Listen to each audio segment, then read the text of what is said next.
Hello, I'm Sarah Coates and you're watching I24 News.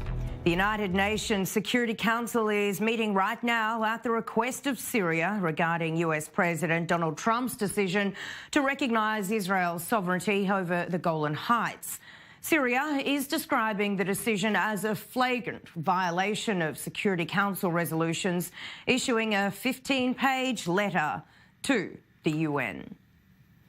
Staying with Trump's recognition of Israel's sovereignty over the Golan Heights, and the European Union has come out strongly against it, saying it will not follow the US's lead.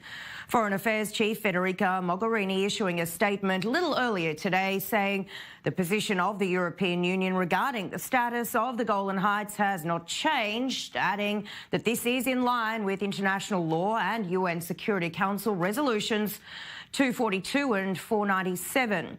Now, Resolution 242 was passed just months after the Six-Day War, which calls for an unspecified withdrawal of Israeli armed forces from territories occupied in the recent conflict, while 497 went through back in 1981, which cites the annexation as null and void.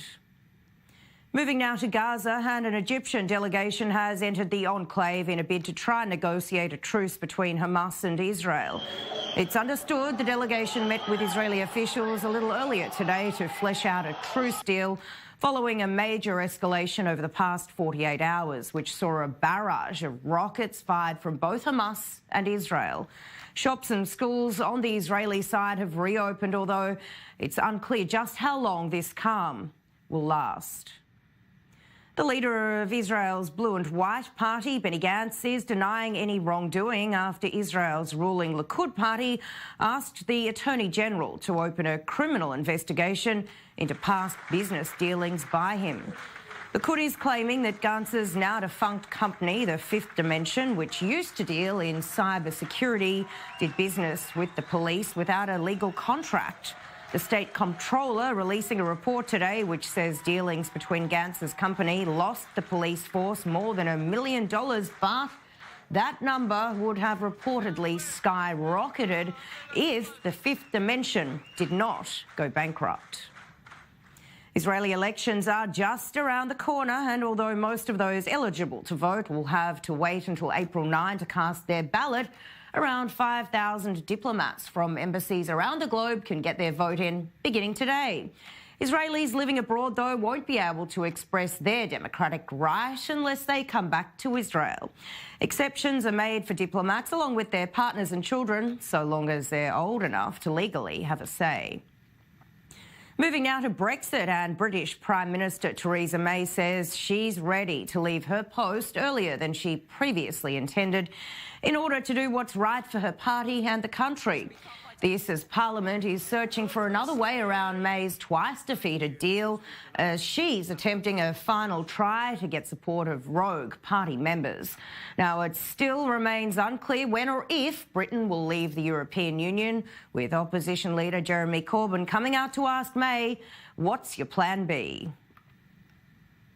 US President Donald Trump is demanding that Russia cease supporting embattled Venezuelan leader Nicolas Maduro after Moscow deployed forces to aid his cause. Speaking at the White House, Trump, who's supporting opposition leader Juan Guaido, telling journalists that the US isn't ruling out military action to strengthen a major campaign of economic sanctions aimed at crippling the Maduro government's finances. Russia has to get out. Just so you understand, all options are open. And there's been a major find in East Jerusalem, with archaeologists uncovering the ruins of a 2,000-year-old Jewish village unearthed during excavations in the Shorafat neighbourhood. It includes the remains of a burial site, along with winemaking facilities, an olive press and a Jewish bath. It all dates back to the Hasmoni Amira, with elaborate stones, pillars and other elements common during the Second Temple period. And that is all we have time for this edition of I24 News. I'm Sarah Coates. Thanks for watching.